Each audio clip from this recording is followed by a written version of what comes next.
Hi guys, and welcome back to Car Focused. Now, I know I said I wasn't going to be making any videos until next year, but I've got a little bit of time. I'm in my garage. I thought I'd make a video about how I store my RS over the winter. I get a few questions about charging the battery, etc., and just how I store the car.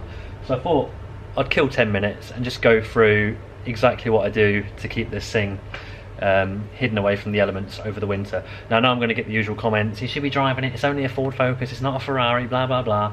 I've already explained why I do this to my car. It's my car, my choice. To me this is a Ferrari. I dreamed of having one of these for many years since they come out. I've now got one. I want to look after it. I want to use it over the summer, and I just want to extend the life of the car really, and I'm happy having it covered up over the winter. Anyway, there are many ways you can do this. You can look online, it can become a bit of a minefield if you want to get really into it. Some people putting these in like carcoons, and they're dehumidifying the garages, they're putting radiators in, all that kind of thing. I'm not that serious. I just want to keep this car in the dry, covered up, just so it's not going to get covered in crap, and on a trickle charger, and that's pretty much it. And then I can bring it out in the spring, and it looks nice and fresh, like you can see here in the background. I've uncovered it for you, and I'm going to show you around the car in a sec. Anyway, so what do you need to store your car? Ideally, you need a garage. I'm very lucky to have a garage. I know some people don't. You can get outdoor car covers for them, or carcoons that you can put on your driveway. You'd have to look into that, because I know if you put covers on cars outside, they can trap like moisture between the cover and the car, and it probably does more damage than it's worth. So yeah, if you've got a garage, clear the crap out the garage, make some space for your car, and get the car in there. So the first thing you want to do is wash the car. Give the car a good wash.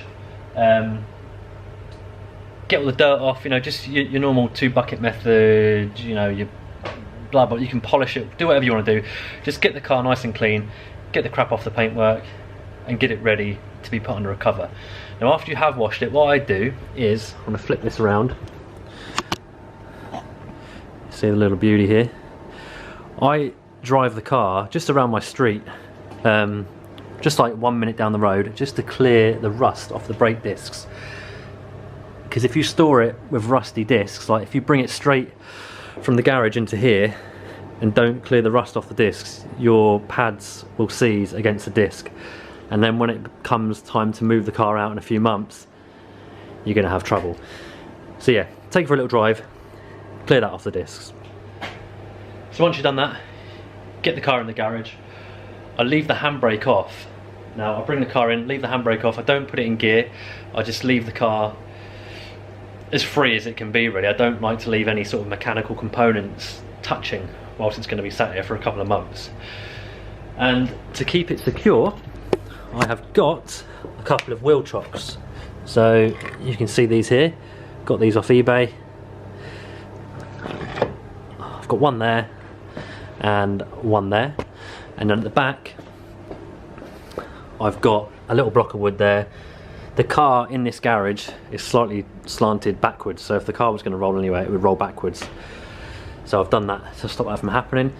If you've got mud guards, you can see here, if you're using a cover and you've got mud guards, the cover will bend this in here. So I've just come up with a little cloth / floor mat concoction which just pushes the mud guard out to keep it shape. You can see it's a bit bent there, but after a couple of drives that will push back and it will straighten up. So yeah, clean the car, clean the brake dust off, get it in here, don't leave the handbrake on, get the wheels chocked up, and then you're ready for the next stage, which is the trickle charge. So in terms of trickle charge, I use the CTEK. It's pretty much what everybody uses, the MXS 5.0, 12 volt, 5 amp. Now you can see here, it's got these two little ringlet, this little ringlet attachment. You can hardwire that to the battery, and I'll show you that's what I've done. So if we go over to the car, I'm going to need to get a little torch out here because it's quite dark under here. So we'll get the torch out. So I've plugged the CTEK in there. I've run the cable down here. I've got the CTEK sat on just some blocks. So I've got a bit of clearance. When the cover goes on, the cover can go with the cable. I run the cable up here and I tuck it in the light just there. So just tuck it in there so I can shut the bonnet. I've then hardwired those two rings onto the battery, which is under here.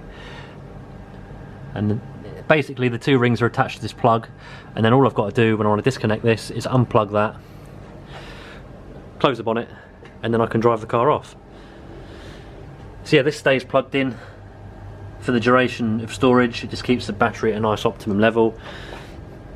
If you don't use one of those, your battery will gradually drain. It doesn't do your battery any good, basically, if you don't leave it on a trickle charger. So yeah, that will keep your battery nice and fresh, and the car will just fire up, no issue, come springtime. Right, so you've got your car washed, you've got it in here, you've got the handbrake off, you've got it chocked, you've taken it around the block, you've got the brake, you've got the rust off of the brake discs, so they're not going to seize up. You've got your trickle charger plugged in, that's good to go. Shut the bonnet. To finish it off, I'll then put my cover on. I've done a video on this cover. I'll link up in the description below, a link directly to this cover by Specialized Covers. Great little bit of kit.